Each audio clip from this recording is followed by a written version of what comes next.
Okay, Okay, we'll start. I think we're good. Okay. Good evening, everyone, and welcome. I'm Laura Weiner. I'm one of the members of the Affordable Housing Overlay District Committee.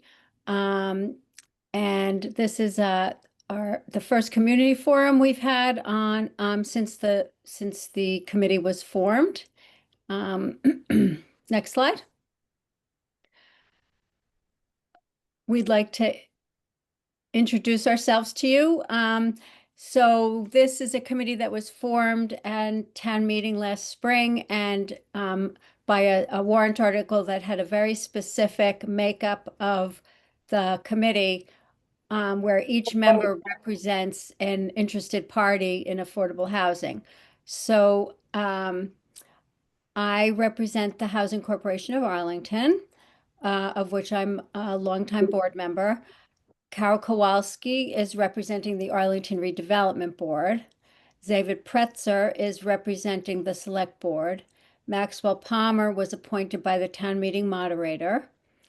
Beth Elliott is representing the Affordable Housing Trust Fund Board, of which she is a member. Fiorella Badia is a tenant at the Arlington Housing Authority and represents them. And Sarah Suarez is representing the Department of Planning and Community Development, and she is Assistant Director there. Next slide.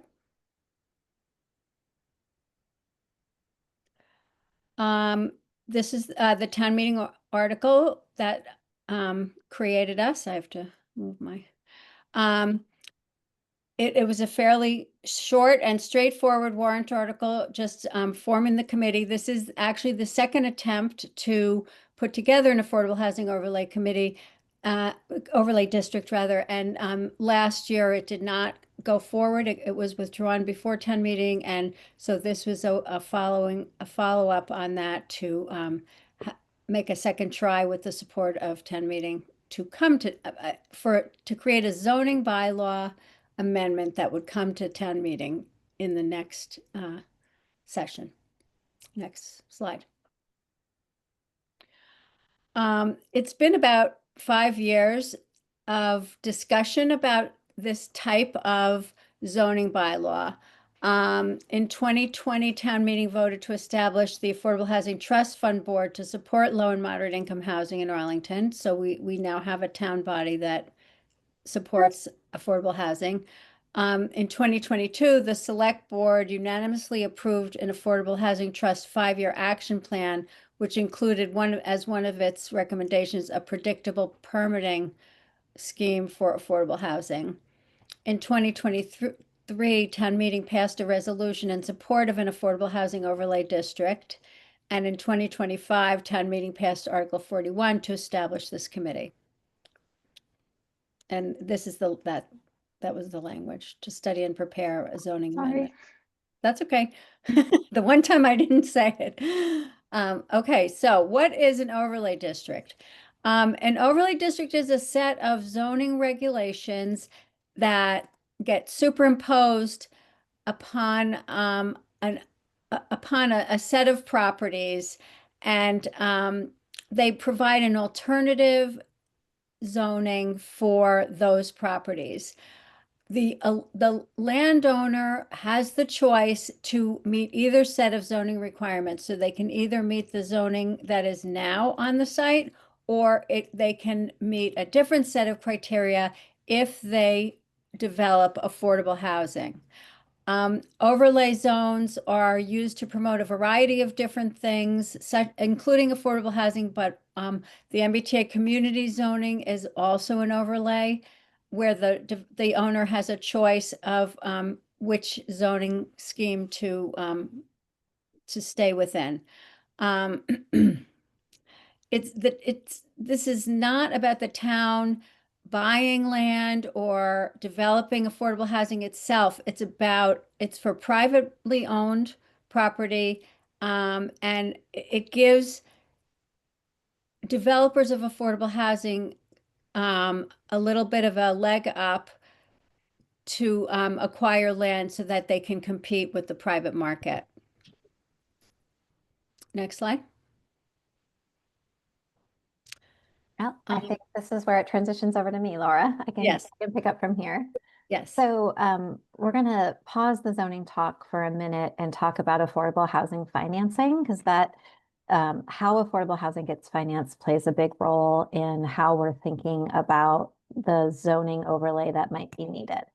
So I want to differentiate between financing affordable units, so a few units of affordable housing in an otherwise market rate development, versus financing affordable developments where 100% of the units in that development are affordable at various income levels. So Arlington benefits from two laws that are designed to produce affordable units. They're designed to leverage kind of cross subsidization from the market units to build the affordable units. One way that's been in place for a very long time is the comprehensive permit law, or 40B. That requires 20% of the units to be affordable, and there's no other subsidy required under the zoning law. Assume that the cost of the market rate units will cross subsidize for those zoning units, those affordable units. And the inclusionary zoning bylaw that got passed by town meeting just a few years ago works on the same principle. There's a small number. Oh, thank you, Carl. 25 units in 40B. I think that may be right. Um, Yes. they're affordable at 80% of AMI, right?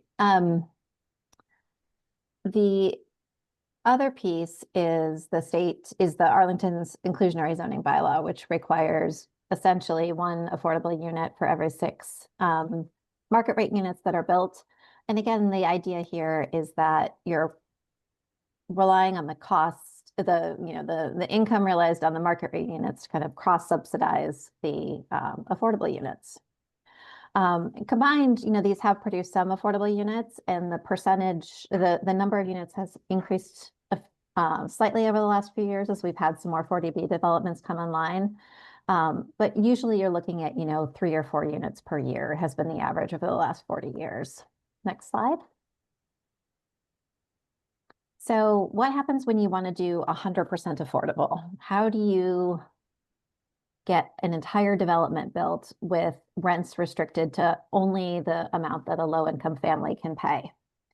And the fundamental problem that affordable housing developers have to solve in states like Massachusetts is that keeping rents low enough to be affordable to low-income families means that the housing alone can't generate enough income to cover the costs of creating it.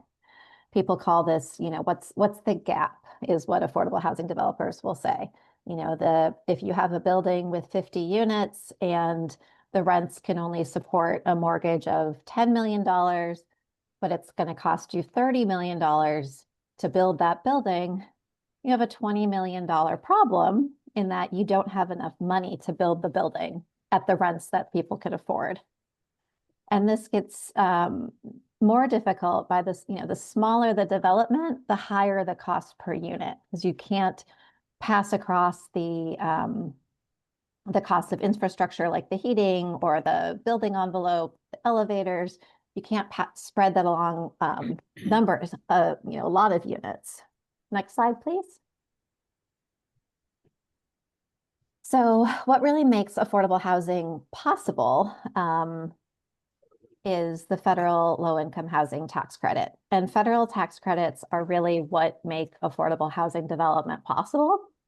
The low-income housing tax credit is the largest federal subsidy for housing, approximately $10.5 billion in annual budget authority for federal tax credits. Massachusetts gets a portion of that. Each state gets allocated a certain amount of those tax credits. And then Massachusetts decides as a state which projects it's going to give those tax credits to.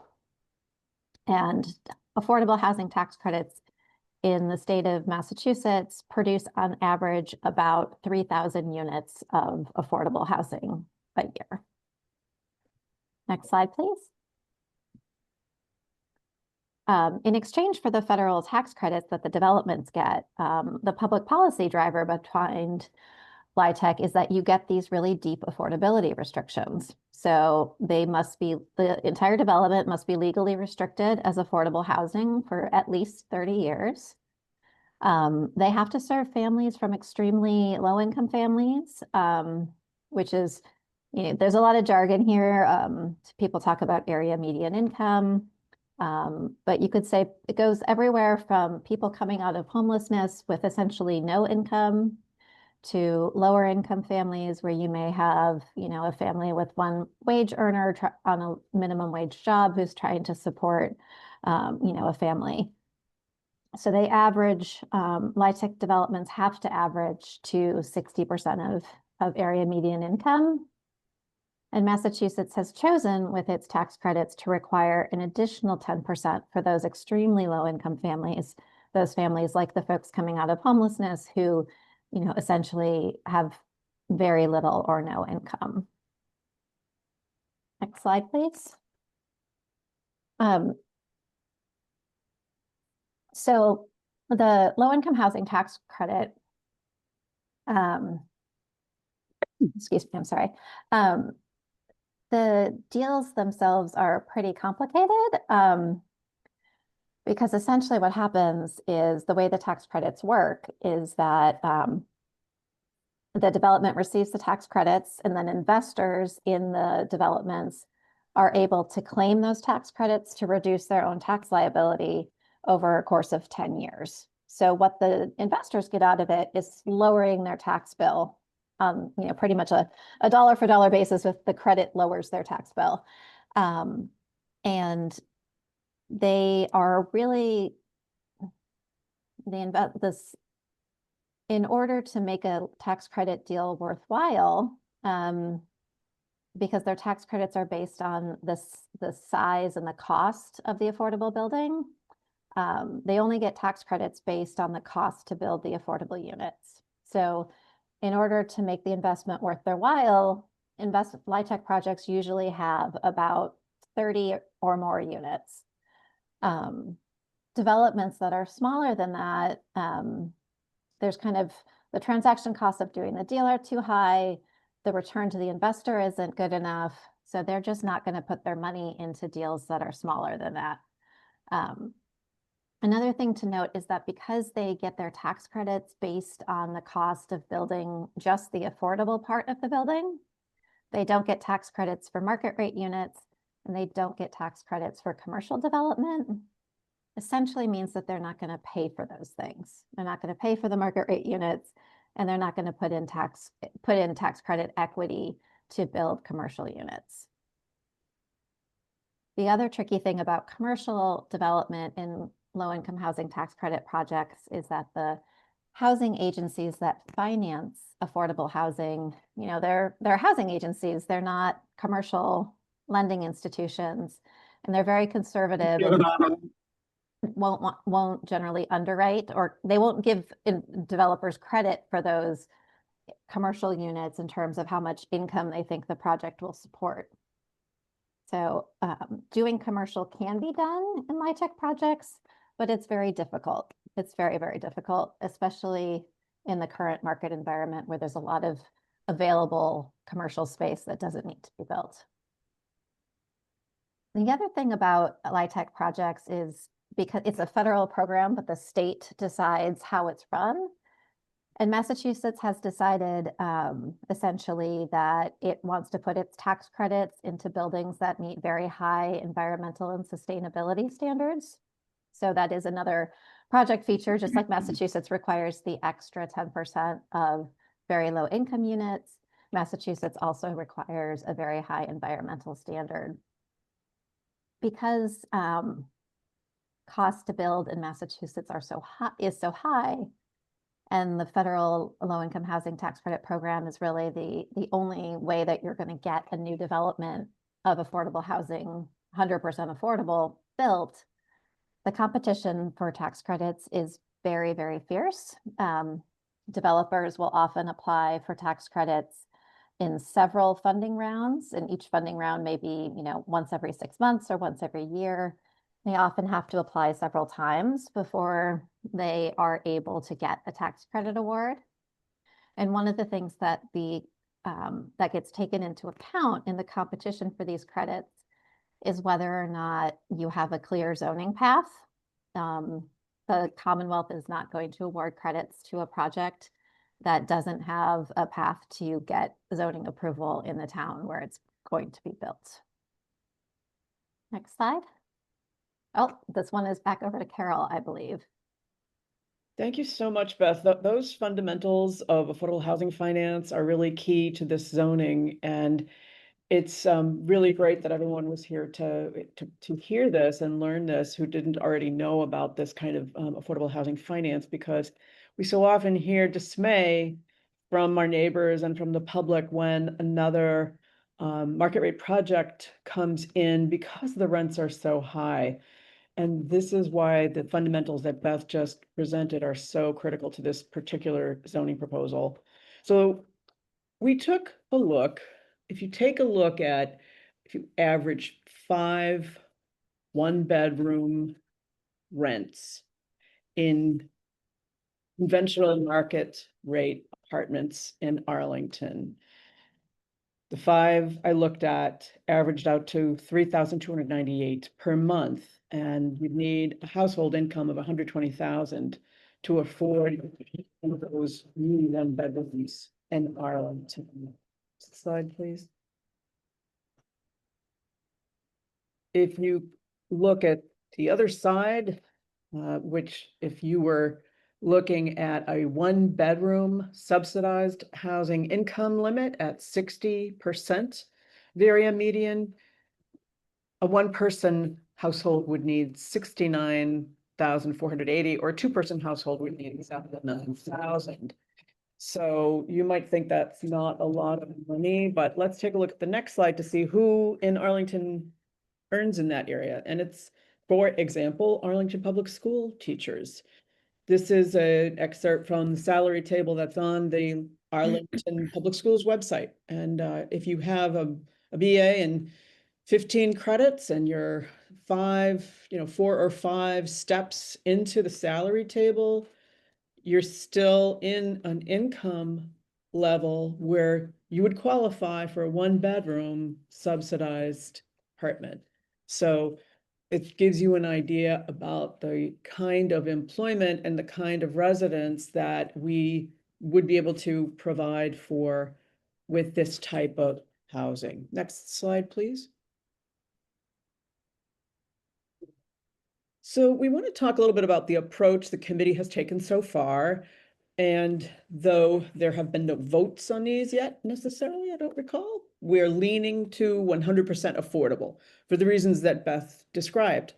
We're also leaning to 100% residential, where we would recommend allowing mixed use, but certainly not requiring it. We also looked at sites, and we're going to recommend sites suited for LIHTC scale building, meaning something that could support 30 or more units, a building with 30 or more units. We also want to locate it where we, to the best of our ability, will limit the need for demolishing existing residential units. We don't want to have a zoning bylaw that will induce tear downs of what we've already got if we can help it. We also, to the extent we can, we want it near transit, schools, stores, and services, so that we can kind of reduce the need for to own and operate a car if we can. We also don't want to overlook large or open sites in town.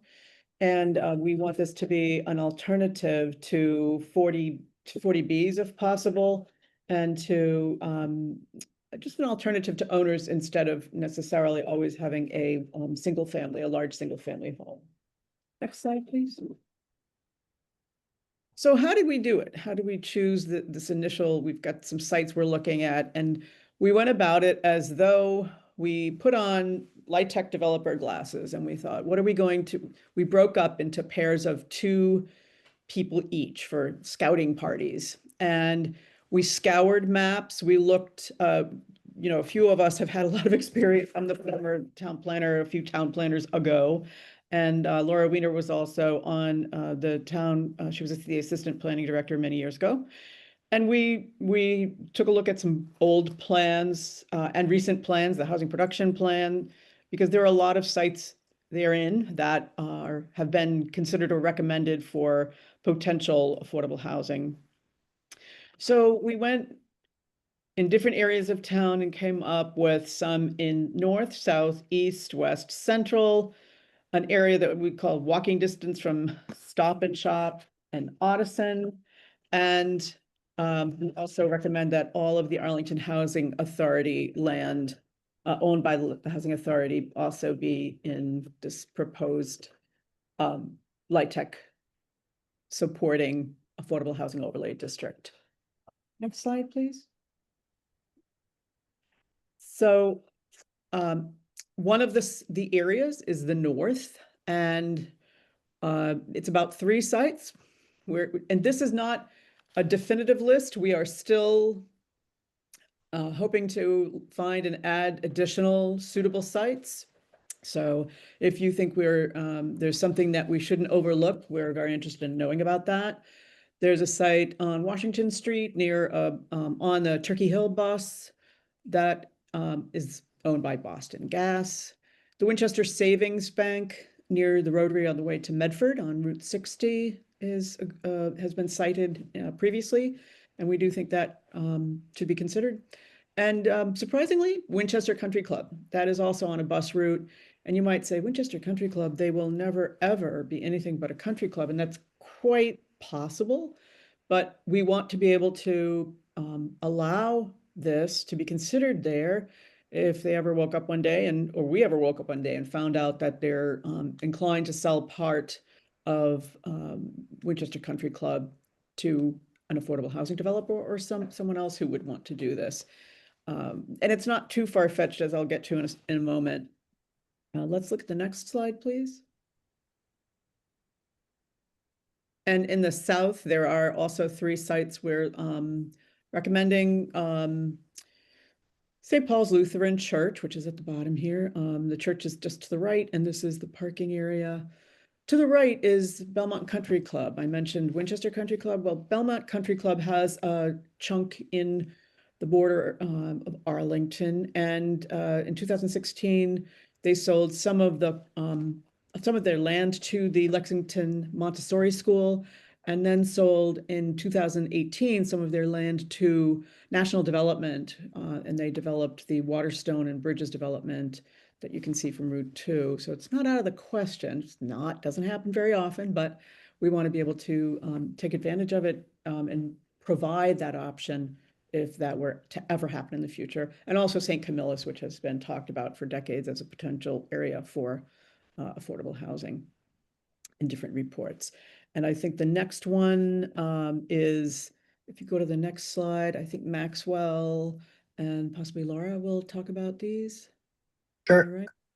All right. So we saw some different sites in East Arlington that could potentially work or to be included in the district as well. The Lions Fuel, Arlington Transmission Building, Trinity Baptist Church on Mass Ave has a large lot there, as well as that parking lot on the rear of 33 Broadway, and the Walgreens lot as well on Mass Ave. Next slide, please. Thanks, Maxwell. So in the west, there's a couple sites. One is the former youth villages. That's the Order of St. Anne. It's a number of different parcels together, and we're not recommending or considering all of the parcels there, but some of them, as well as the Park Avenue Congregational Church. Next slide, please. And I think that Sarah or Beth will take this one. Yeah, I can start.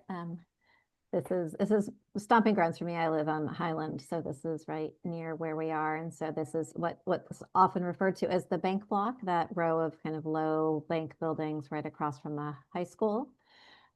There's also the American Legion Post, the Russell Commons lot, and I think that's been on a few different plans. Sarah, did you want to speak more to any of these?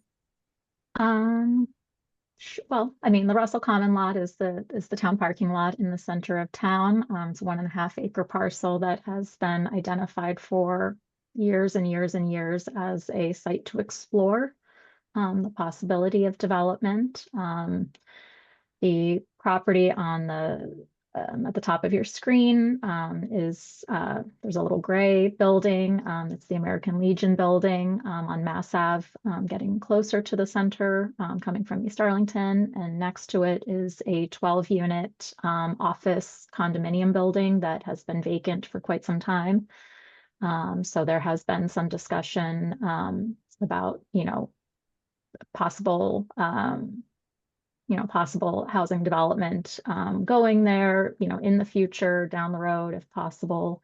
And there are some other, potential sites that I've heard from, just from property owners who are actually asking, that own property, that are asking to be considered to be included in that, so that they have an opportunity in the future to potentially do something. Thanks. And I want to add that when we talk about these sites, some of which just there are vehicle storage garages, there's parking lots, there's open land, there are churches.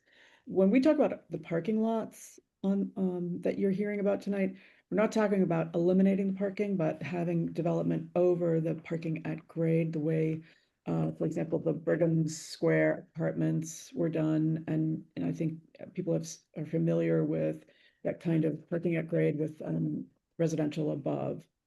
So could we go to the next slide, please?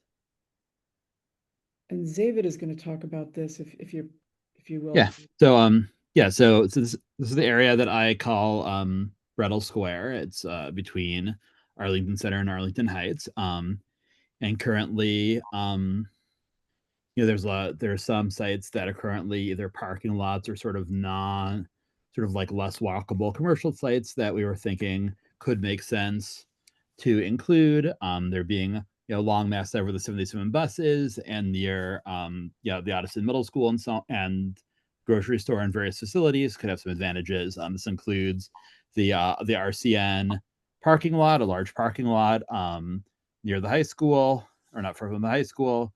And then the Greater Boston Motorsports is a somewhat tall commercial building near a lot of residential and near the middle school.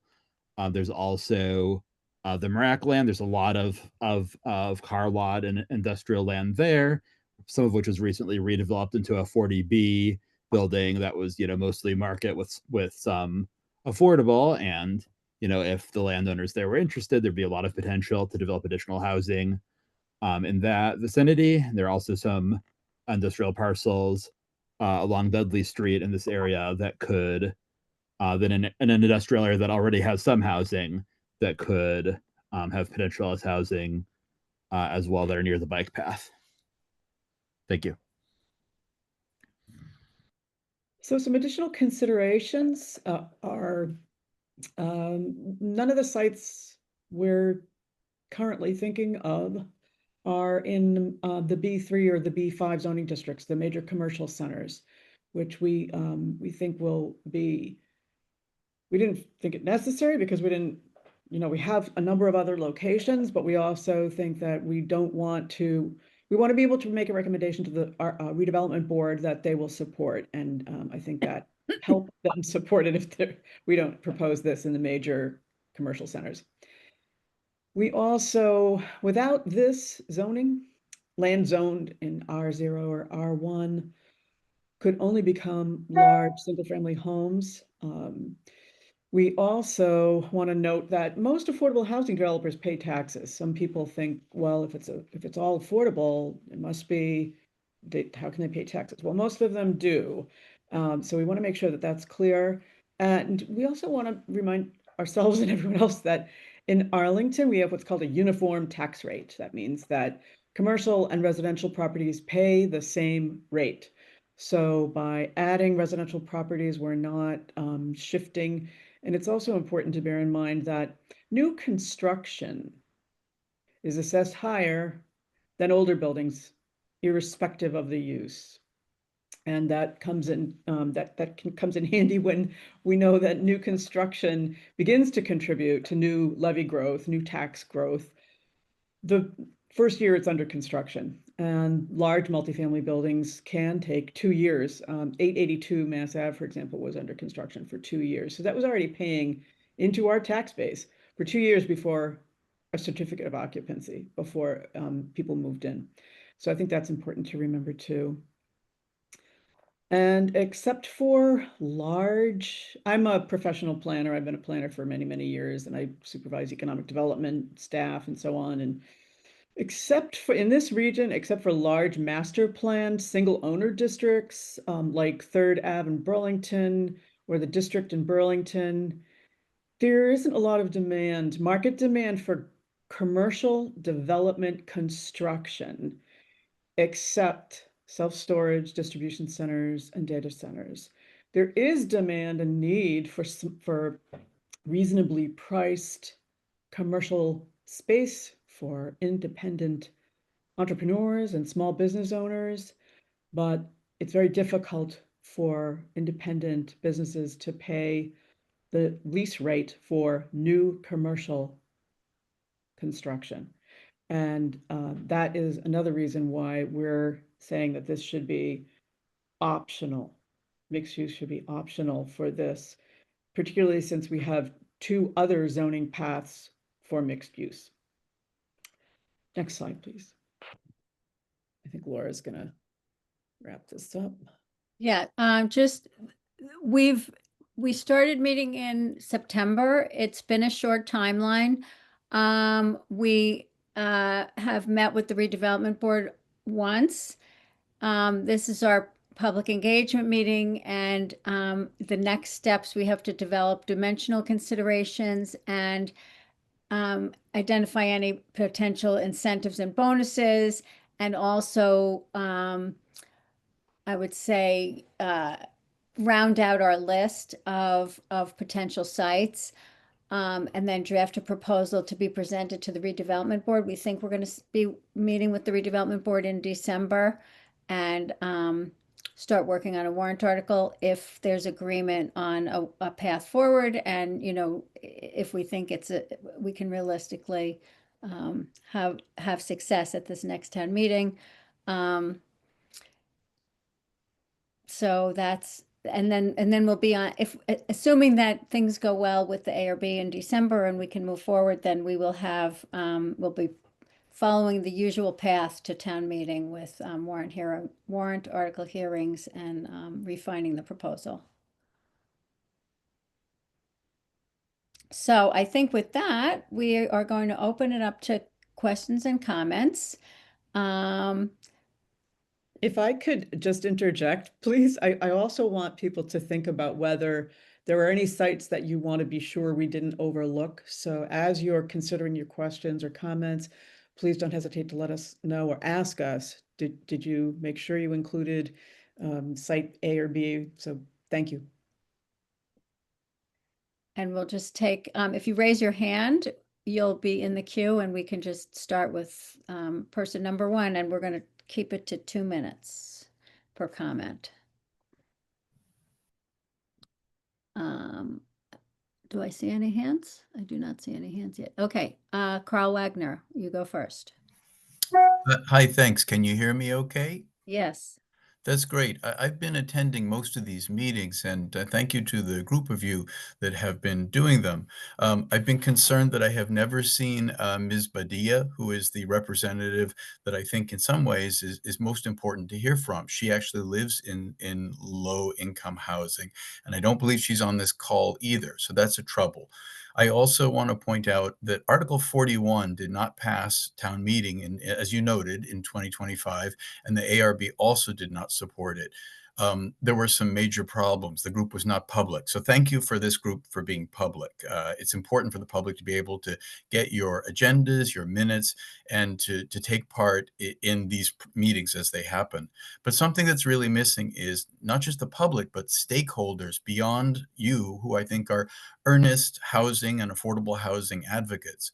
There should be stakeholders representing town finances, schools and services, advocates for commercial areas, such as those that might be losing parking or have business affected if businesses are removed for these places. So I really think at this point, you should be involving a huge list of stakeholders, not just yourselves and people who want affordable housing. The problem is this is not an implementation committee. It's a committee to decide, should Arlington have such a thing as an affordable housing overlay? And I'm concerned to see that you're proceeding as if Article 41 had asked you to implement this. So that's what I'll say. Thank you. We have no power to implement anything. Only town meeting can adopt the rules. Thank you for your comment. Winnell? Hi, everybody. Thank you so much for your work in this really challenging, complex pursuit. I have a couple of comments and a couple of questions. The first is that this doesn't necessarily seem like an overlay because you are looking at discrete sites. So in a way, it seems a little bit more like spot zoning, which I know is a pejorative term, but I just wanted to make that observation. It seems like it could be multiple sites all over town that are not necessarily contiguous. One thing I would also note is that I hope that the committee will be very observant of what is there now. Zavid mentioned Dudley Street, and it is a mix of residential and light industrial uses. And the residential that is there is mostly lower priced and quote unquote naturally affordable housing. So it would really be a shame to displace those folks as things get built. And I do understand the constraints about trying to include commercial in these projects in terms of funding and how that would all work out. But I do also hope that we won't both disincentivize commercial development and also take up spaces that might at some point be available for commercial development. And finally, my question is, besides Russell Common, are any of the sites that your scout identified owned by the town? No. I do not Okay. know. Okay. None are owned by the town. Okay. My understanding is that that would be a significant draw for a developer because it would indicate that they would have a very willing seller and site, and that it would be a lot less hurdles for them. So all right. Well, those are my comments and my questions. And again, thank you all. And thank you for your comment. Thank you. And I do know, just for your awareness, the sites I mentioned on Dudley Street are not currently residential, so they wouldn't be displacing current naturally affordable housing there, just for your information.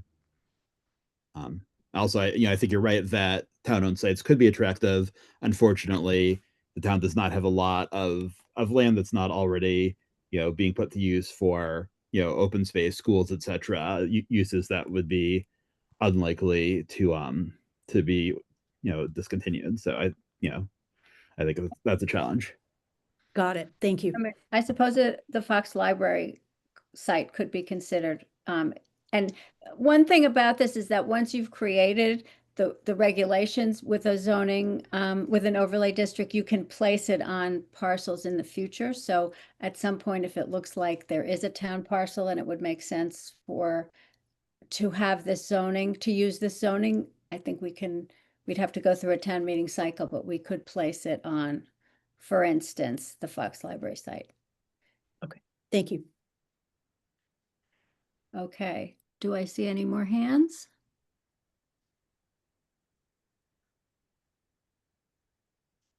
Is it Peter? possible there are no more hands? No, Oh, Peter Peter. Fiore. Mhm. Yes, Peter, go ahead.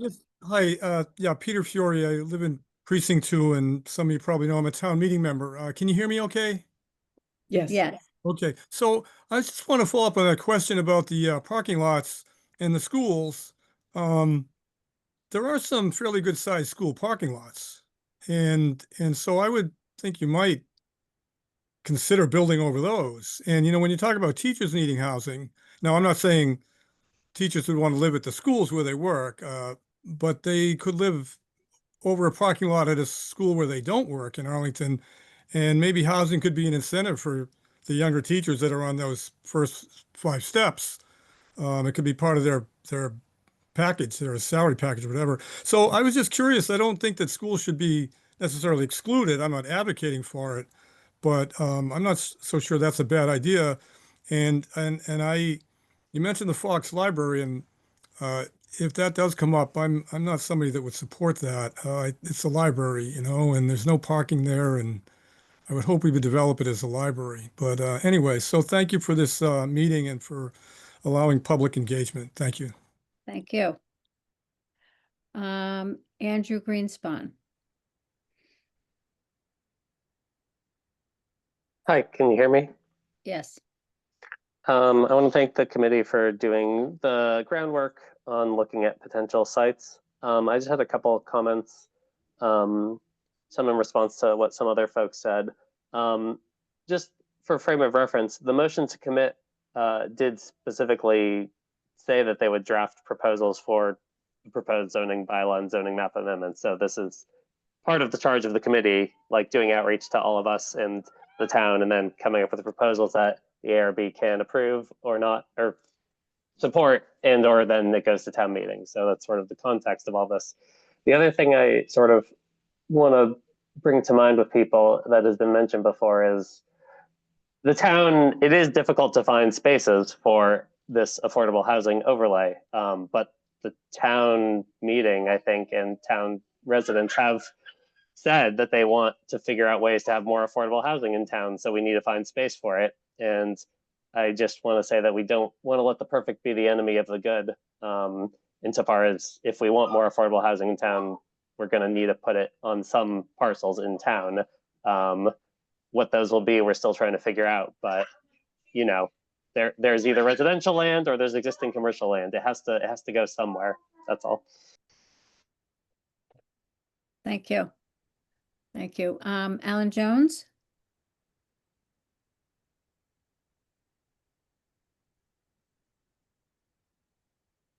I think you're on You're mute. on mute. Alan.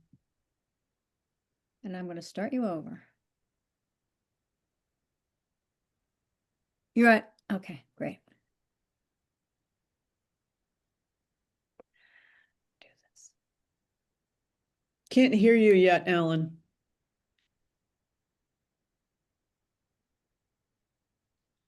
Okay, we'll come back to Alan. I guess it's Laura. Okay. Sarah, is there anything you can do? No, he's not muted on your. Yeah, you're on mute. Of course, I'm on mute. I think Alan was unmuted. He's just having an audio difficulty. Okay. Okay. So we can move to Elizabeth. Yes, while Elizabeth. he works on that. All right, can you hear me? Yes, we can. Excellent, thank you. I'm really glad that you had this public meeting tonight. I did not fully understand the financial implications of the funding for affordable housing. I know I've heard it talked about, but it was a great explanation. You know, I can understand why you're focusing on these larger projects so that they're more viable. But Alan, can you move? Thank you. I guess the sound's getting through now. Yes. Sorry. So that was explained well. But one thing I don't understand is how these large projects that would be at certain places that you've identified would work with an overlay. So that's one question. And the other question I have is, how does the Affordable Housing Trust Fund work with what you've got planned? Do you want to? Laura, do you want to take it, or do you want me to take it? I've got two questions, and I don't know Yeah. who wants to field them. Yeah, so the basic idea with the overlay is that there might be a site that today, you know, like the size of a residential building you could build there might be pretty small. And so it wouldn't be large enough to build a building that would qualify for the LIHTC funding that would be able to get funded. And so either then like no one would build a new building there, or maybe a for-profit developer that had different funding constraints would build, you know, a condo development there or something that would be mostly market rate. An overlay district could say that if you're doing 100% affordable building, you know, you could build to 5 stories instead of 3. That's just hypothetical. We haven't worked out the details yet. Or that you might be able to, you know, provide a smaller amount of parking that leaves more room for units. There's a number of sort of zoning, what we'd call zoning incentives, that could allow for more units to be made on the same property that then might increase the number of units that could be built enough to qualify for LIHTC funding, or, you know, or other funding sources. So that would sort of provide an incentive that would make the an affordable housing development pencil out more. And then because, you know, an affordable housing development would be able to build more units than a for-profit, that might make it easier for an affordable housing developer to be able to compete with a for-profit developer if a current property owner is selling. So that's, I think, a lot of the value of an overlay district is you know, making it more likely that a building with more units could be built if it was 100% affordable. In terms of the Affordable Housing Trust Fund, that's one, you know, many affordable housing developments have funding from multiple sources. So LIHTC is often providing, you know, the majority of the funding, but often there needs to be some funding that comes from other sources as well. And the Affordable Housing Trust Fund could be one source there. So they may be able to cover the gap to make the funding work out for a particular development that wasn't able to get enough funding from other sources. Or they might be able to provide some initial funding that would be needed to pay for, you know, architects and so on to make a proposal that would then qualify for grants once that proposal, you know, was crafted, which might take some startup money, et cetera. So those are ways that the Affordable Housing Trust Fund could allow the town to help make projects feasible that otherwise might not quite get over the line, if that makes sense. So thank you, David. I'm the Affordable Housing Trust Fund's representative on the Affordable Housing Overlay District Committee, so I can add a few things there. One of the things that is in the Affordable Housing Trust Fund's 5-year plan is to encourage the town to have a predictable path to zoning. For affordable housing developments that, you know, have a chance of providing a lot of, you know, enough units to get funded. Right now, the only way really to permit a large development in Arlington is through 40B, which is, I would say from the developer's perspective, not a predictable path. 40B developments have a lot of challenges, a lot of, they're subject to a lot of legal challenge, which means a lot of risk. I would say from the town's perspective as well, the town doesn't have as much control over a 40B. That's part of the whole point of 40B, right? And we don't get that much affordability. So providing an affordable housing overlay allows the town to say, this is the kind of housing we would like to see if you want to come to Arlington and build affordable, 100% affordable. You'll have this type of path to zoning. You know, I think we're looking for some kind of a as of right, kind of along the lines of MBTA communities with their site plan review. And the idea is that that provides a predictable path, which lowers risk, which makes it more likely that housing will get built that affordable housing will get built in Arlington. And again, it has the potential to give the town more say about what that housing looks like and to get more affordability for the density that comes with it. That's all. By more affordability, more units, more Correct. affordable units. More right. affordable units, not 25% of the development, but 100% of the development, and not affordable at 80% of area median income, but affordable to the most needy in our town, which currently 40B developments aren't required to serve. Right. Thank you again for all your work on this. I really appreciate it. Thanks, Elizabeth. Alan, your turn, but you're on mute. Yes. Is that Great. working now? Okay. Yeah. Thank you. And I'll echo everybody else. Thanks for all your work on this. And as you can imagine, when anyone talks about proposals to town zoning or development or anything, I always think about, oh, how's this going to affect town finances? So it's probably preliminary at this point. I didn't see any slide about, the financial impact on the town in general, but I just encourage you, if you come to a proposal at a town meeting, just make sure there's some sort of financial model developed that says, does this make the structural deficit worse, or does it relieve it, or whatever? I mean, there are a lot of factors about, obviously, property taxation and costs of the town, educational costs, school enrollment, things like that have to be factored in. So I just want to make sure that's considered. Thank you.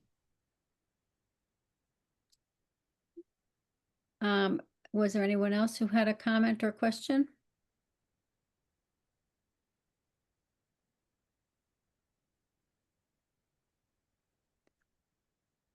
Going once, going twice. I guess we will adjourn the meeting then.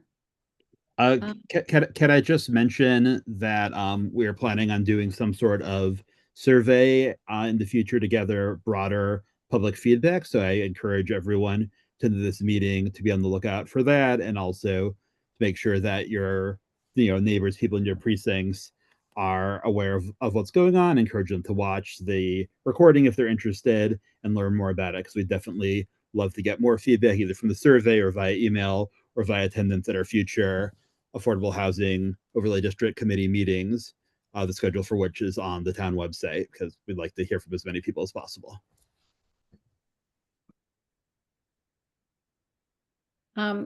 Sarah, can you save the comments, the chat, so that we can make that part of the record? Yep, I have the comments saved. As for those that may not have been aware, we are recording this video. So, we can post this online along with the slide deck that will be on the website. So, feel free to share it with other folks who might be interested. At the end of the slide deck, I do have my contact information there. Since I have a town email address, I don't know if others wanted to be contacted as well, but by all means, if you have questions, you can get them to me and I can bring them up to the committee. And I just want to say thanks to everybody who came tonight, and Thank you very much, everyone. encourage everyone to run over to the NZAP forum now. Please, Net Zero Action Plan update, hurry. Have a good night, everyone. Yeah, thank you. Thanks, Sarah. Thanks, Bye-bye. Laura. Night. Thanks, Beth. Thanks, David. Thanks, Maxwell. 1, 2, 3, 4.